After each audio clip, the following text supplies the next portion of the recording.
Upcoming group 4 எக்ஸாமினேஷன்ல கட்டாயமா ஒரு questions கேட்பாங்க. அது பாக்குறதுக்கு முன்னாடி நம்ம சென்னை பிவில தங்கி படிக்கும் தரக்கூடிய பிராக்டிஸ் வில்லேஜ்ல டிஎன்பிசி பேங்கிங் எஸ்எஸ்சி ரயில்வே உட்பட எல்லா கவர்மெண்ட் சர்வீஸ்க்கான classes and new batches start ஆகுது. இதுல நீங்க ஜாயின் பண்ணா ஸ்கிரீன்ல தெரியுற நம்பருக்கு மட்டும் கால் பண்ணி ஒரே ஒரு கமெண்ட் ரெஜிஸ்டர் பண்ணிக்கோங்க. வாங்க ஜியோகிராஃபில இருந்து ஃபேக்சுவல் டேட்டா கேட்பாங்க.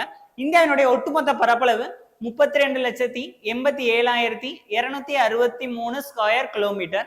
ஒன்னு கன்னியாகுமரியில இருந்து ஜம்மு காஷ்மீர் வரைக்கும் இதனுடைய ஒட்டுமொத்த நீளம் பார்த்துட்டீங்க அப்படின்னா 32,14 கிலோமீட்டர். ஓகே, அதே மாதிரி கிழக்கே இங்க இருக்குல்ல ரான் ஆஃப் கட்ச்ல இருந்து இந்த பக்கம் கிழக்கே அருணாச்சல பிரதேசம் வரையும் 29,33 கிலோமீட்டர் அதனுடைய நீளம். ரைட், அதே மாதிரி இந்தியா எந்த கண்ட்ரியோட அதிகமா பார்டர் ஷேர் பண்ணுதுன்னா பங்களாதேஷ் கூட. எவ்வளவு? 4,156 ஸ்கொயர் கிலோமீட்டர்.